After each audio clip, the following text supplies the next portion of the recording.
Olá, queridos ouvintes do Na Veia.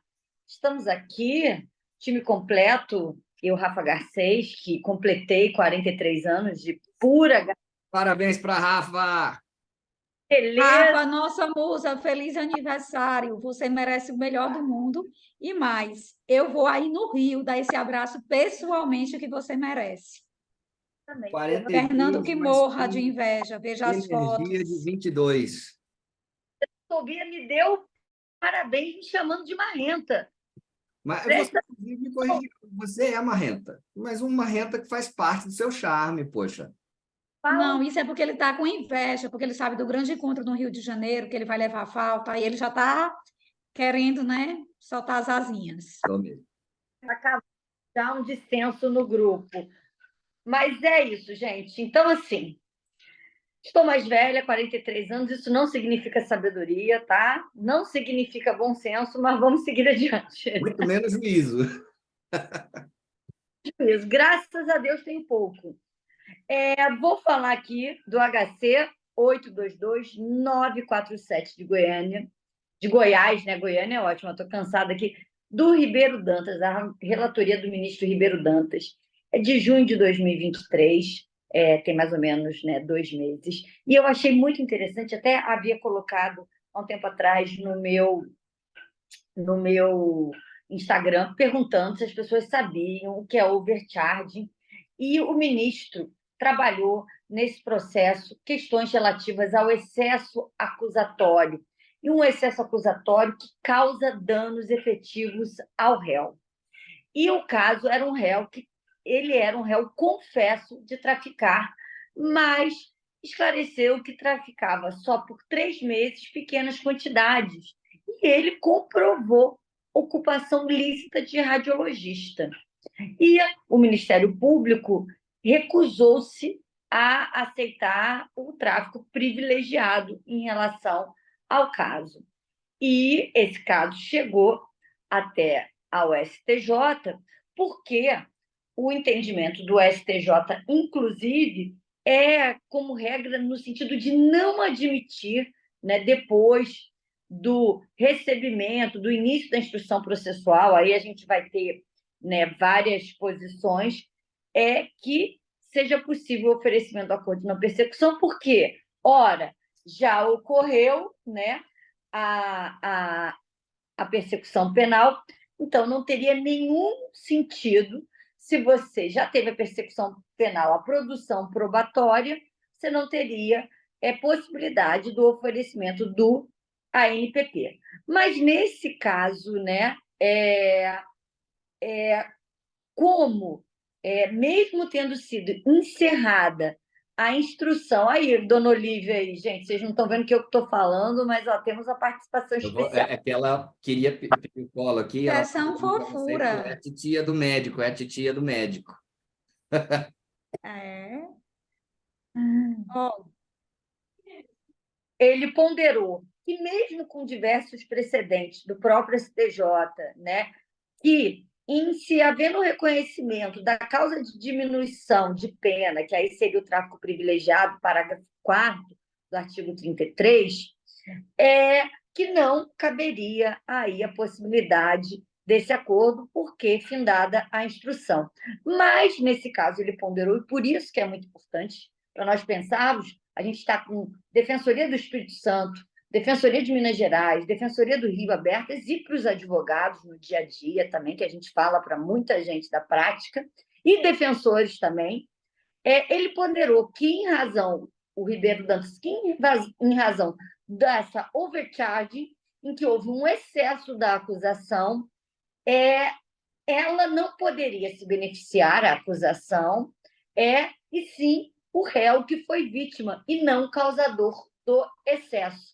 Então, ele estabeleceu que, nesse caso, num caso de excesso acusatório, até o trânsito em julgado poderia se oferecer o ANPP. Então, a gente sabe que o STJ tem sido muito rigoroso no momento processual de oferecimento do ANPP, mas o Ribeiro Dantas fez essa ponderação nesse excesso acusatório. Então, é muito interessante essa ponderação dele, Até porque, quando a gente pensa nos requisitos, né, do artigo 33, parágrafo 4º, quando a gente... E ele trouxe uma coisa também, o primeiro tópico desse julgado é a carga hermenêutica polissêmica do princípio do indúbio pro réu. Olha que palavrão, né? Eita. Polissêmica, até botei aqui, ó, capacidade da palavra ou expressão terem vários significados. Então, essa carga hermenêutica do indúbio pro réu, ela tem que ter uma função sobre não só a legislação processual e material, e aí vai nortear também o sentido do texto normativo, privilegiando o sentido mais favorável. Então, e aí ele colocou, se o legislador quisesse abranger os pequenos traficantes, ele deveria deixar isso explicitamente claro no artigo 33, parágrafo 4º, já que o ônus hermenêutico de delimitar as situações desfavoráveis ao acusado é do legislador. Então, é o seguinte, se esse pequeno traficante não pudesse ser beneficiado dessa redução da pena, a lei teria que dar. Então, de resto, primário, sem antecedente, a presunção é de que ele não componha organização criminosa e que ele não se dedique atualmente às atividades criminosas. Então, assim, vale a pena ler o julgado. Eu estou dando um resumo, mas foi uma pessoa que provou, inclusive, que tinha ocupação lícita e que traficava eventualmente. Foi negado o direito dele à redução de pena, ele não teve o benefício penal e no STJ, depois de já fim da instrução criminal, reconheceu o direito dele. Aqui, eles não ofereceram, eu vou falar, não ofereceu, o ministro não deu as condições. Remeteu, obviamente, ao titular da ação penal, que é o Ministério Público, para que ele, sim, oferecesse o NPP, se entendesse que teria os requisitos. Aqui ele nem determinou o oferecimento, mas ele falou que, em tese, teria e que, mesmo ultrapassado aquele momento processual, teria o direito. Então, achei interessante, né? A gente tem que pensar que esse instituto negocial, por vezes, né, ele vai ser muito benéfico ao réu. Esse réu tinha todos os requisitos, ele já tinha confessado, ele não tinha nenhuma demonstração, mas por pura... Eu não entendo, gente, o Fernando que estuda criminologia, assim, qual o sentido, né, de não permitir um instituto para essa pessoa, para que ela realmente perceba. Então, ela vai confessar, ela vai ter que admitir o erro dela e, claro, se emendar. Mas não, a gente prefere achar que punir uma pessoa dessa vai trazer algum benefício para a sociedade e não dar uma chance, né? Se a gente tem um parágrafo 4º, é para isso, né, Fernando? Mas sabe, Rafa, você falou desse tema e teve até uma coincidência interessante essa semana. O nosso amigo Denis Sampaio, ele fez a recomendação de um livro que chama Ruído, que trabalha essa categoria do ruído, que seria diferente ali dos vieses. O ruído é a divergência indesejada no processo decisório. E é muito comum, e o primeiro exemplo que o autor do livro usa é exatamente essas divergências dentro do sistema de justiça criminal. Tanto que o exemplo que ele traz foi nos Estados Unidos, anos 80, 90, foi constatado que existia um ruído muito grande nas decisões judiciais, porque lá não existia um mínimo de pena, existia só os máximos, então a pessoa poderia pegar 0 de pena, ao mesmo tempo que ela poderia pegar 15, 20, 30 anos, ou prisão perpétua, aqueles sistemas malucos dos Estados Unidos. E aí eles estabeleceram o mínimo, né, para cada infração, mas mínimos bem altos. E aí o que aconteceu?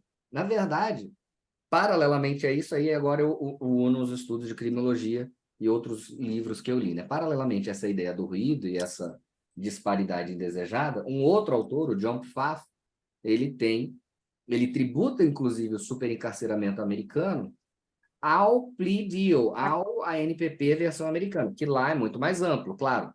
E ele trabalha essa ideia do overcharging exatamente como forma de forçar acordos, porque aí vem uma acusação mais alta meio que para dizer para a pessoa, olha, estamos numa mesa de negociações. Aqui, você não vai sair no 0 a 0 e eu não vou conseguir o máximo. Então, vamos chegar no meio. Mas, desde sempre, a ideia era conseguir o meio. Era como, ao invés de denunciar a pessoa por um homicídio simples, já denuncia no qualificado para que a pessoa lute simplesmente para desqualificar e não para ser absolvida. O que Lute pela leva... justiça. Essa pergunta sua é a pergunta de milhões, né? O que leva um promotor de justiça a fazer isso, aí, né, a gente pode ter 1 milhão de respostas, desde as que vão ao fundo material, né, a questão da criminologia radical, até outras que vão simplesmente falar em mau treinamento, em vieses cognitivos, etc, etc. Mas Será que explica, Fernando? Oi? A criminologia não explica, Freud explica? Tá, o Freud vai dizer que está todo mundo paranoico, né? Gente, Fernanda e Rafa arrasaram. Quero aqui também dizer que esse julgamento, né, citado aí por Rafa, ele também vai ao encontro do agravo regimental no recurso especial 2016-905, que foi um julgado da quinta turma também, né, do STJ, e nesse julgado ficou determinado que nos casos em que ocorre alteração de enquadramento jurídico ou desclassificação do delito, seja através de emendatio libelli, seja através de mutatio libelli, é possível aplicar o ANPP, desde que preenchidos os requisitos legais exigidos nesse instituto negocial, né? E aí é interessante perceber que esse precedente do 2016-905, ele reconheceu uma aplicação adaptada da súmula 337 do STJ, que fala sobre suspensão condicional do processo, né? Que prevê que é cabível a suspensão condicional do processo, né, na desclassificação do crime e na procedência parcial da pretensão punitiva. Por óbvio que onde existe a mesma razão, deve existir o mesmo direito. Então, assim, acho que Rafa trouxe uma questão importantíssima, explicou divinamente bem, e Fernando veio coroando, mostrando aí que ele é alto nível. E eu vim aqui só dar essa contribuição bem simples. Mas é isso aí, gente. Eu vou deixar com esse time pesado e vou pedir licença, porque agora eu tenho um compromisso com os meus filhotes. Imagina. Beijo. Gente, Rafa, você já viu, e você, Beijo, até o Rio. um bom tempo de estrada aí na Defensoria Pública do Rio, você já viu alguma vez na sua vida funcional uma denúncia que já constasse o 33 parágrafo 4º? Jamais, nunca vi. E O mesmo um furto privilegiado, você já viu? jamais. Agora, roubo majorado a gente recebe direto, né? Verdade, é verdade. Não é uma questão de não incluir causa de aumento ou diminuição na imputação. É uma questão de simplesmente achar que causas de diminuição é obrigação da defesa correr atrás, né? Cadê a justiça nessa imputação? E eu acho até que você provando, por vezes, aquele... Fiquei sozinho aqui na gravação. A Rafa a Gina foi embora, a Rafa caiu. É uma situação ímpar. Eu vou começar a fazer um monólogo aqui. Vou recitar para vocês, ouvintes, monólogo de uma sombra. Não, vou recitar para vocês versos íntimos. Augusto dos Anjos. Augusto dos Anjos começa versos íntimos com: vês, ninguém assistiu ao enterro de sua última quimera. Apenas a solidão, esta pantera, foi a sua companheira inseparável. Acostuma-te à lama que te espera. O homem que nesta terra miserável... Voltou a Rafa. Eu tinha começado a declamar poesia, Rafa, porque eu tinha que ocupar o espaço. Mas você voltou. Olha só, o que eu ia falar, que você falou que é muito interessante, que, por exemplo, em relação ao tráfico privilegiado, a gente tem essa questão, dedicação à atividade criminal, a gente tem até a questão de não compor organização, organização criminosa, mas no furto privilegiado realmente não tem esses conceitos abertos. E a jurisprudência é muito, muito, muito bem estabelecida, no sentido de que, bem com valor inferior a um salário mínimo, que é Sim, valor. exatamente. A primariedade é um critério absolutamente objetivo. Então, assim, o parágrafo 4º, até entendo que, às vezes, a instrução ela trazer um pouco a demonstração. Apesar de eu achar que, como o ministro falou, a gente tem que fazer uma interpretação pro réu. Se ali, de plano, não tem nada que demonstre essa dedicação à atividade, o que ele quis dizer é isso, olha, se você não tem nada, você não precisa ir para a instrução. A interpretação vai ter que ser favorável. E vamos aplicar o parágrafo 4º, oferecer, né, o acordo de não persecução. Agora, o furto privilegiado, assim, nunca vi. Completei 17 anos e é realmente uma coisa que é para causar um impacto mesmo, porque deveria já vir, né? Se é promotor de justiça e se os requisitos da lei estão cumpridos e são requisitos totalmente objetivos, não teria o porquê. É uma boa indagação. Na verdade, talvez fosse caso de, na denúncia, já vir explicando por que é que essas causas de diminuição não se aplicam, não é mesmo? Ou isso, ou justificar uma boa. Pois é. Mas é isso, né? Vamos ver o seguinte, se alguém, né, jogar essa batata quente aí, vai, né? Eles ouvem, interagem. Se alguém já viu uma denúncia por furto privilegiado ou tráfico privilegiado, vai com a gente e mande aí esse filhote de pombo. Filhote de pombo é o máximo. Rafa, feliz aniversário, boa festa para vocês. Gostaria muito de estar com vocês mesmo.